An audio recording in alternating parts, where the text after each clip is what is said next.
Hi friends, இன்றைக்கி நம்ம என்ன செய்ய போகிறோம்னா மாங்காய் ஊறுகாய், கல்யாண வீட்டு மாங்காய் ஊறுகாய். அது எப்படி செய்யலான்னு பார்க்கலாம் வாங்க. ஈஸியாகவும் செய்யலாம், டேஸ்ட்டாகவும் இருக்கும். கல்யாண வீட்டு ஊறுகாய் மாதிரியே இருக்கும்.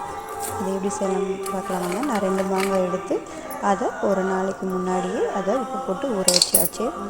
நான் 2 பூண்டை எடுத்து அதையும் உரித்து வச்சாச்சு. அடுப்பு பற்ற வச்சுக்கலாம். கடாயை வச்சு பெருங்காயம், கட்டி பெருங்காயம், அதில் வெந்தயம், கடுகு இதை சேர்த்து நல்லா பொன்னரமாக வறுத்து எடுத்துக்குவோம். வறுத்து எடுத்துகிட்டு அதை ஆற வச்சு ஒரு மிக்ஸி ஜாரில் போட்டு நம்ம அரைச்சி வச்சுக்கலாம். அரைச்சி வச்சு நல்லெண்ணெய் அடுப்பில் கடாயை வச்சுருக்கோமே அதில் நல்லெண்ணெய் ஆட் பண்ணிக்குவோம். கடுகு சேர்த்துக்குவோம். கடுகு சேர்த்துட்டு நம்ம அரைச்சி வச்சுருக்க விழுதையும் அதிலே சேர்த்துக்குவோம். மிளகாப்பொடி, தனி மிளகாத்தூள் மட்டும்தான், ஆச்சி மிளகாத்தூள் அதை வாங்கி வச்சுருக்கேன். அதை அதில் சேர்த்துக்குவோம்.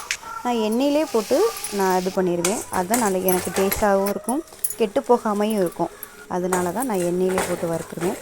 நம்ம அரைச்சி பூண்டு வச்சுருக்கோமே, அதை உரித்து வச்சுருக்கோமே, அதையும் அரைச்சி நம்ம அதில் சேர்த்துருவோம். மாங்காயும் சேர்த்து எண்ணெய் பிரிஞ்சு வர அளவுக்கு நம்ம அதை நல்லா இது பண்ணிக்கிட்டே இருந்தால், வதக்கிக்கிட்டே இருந்தால் அது நல்லா டேஸ்ட்டாகவும் இருக்கும், ருசியாகவும் இருக்கும். இந்த மாதிரி இருக்கும்.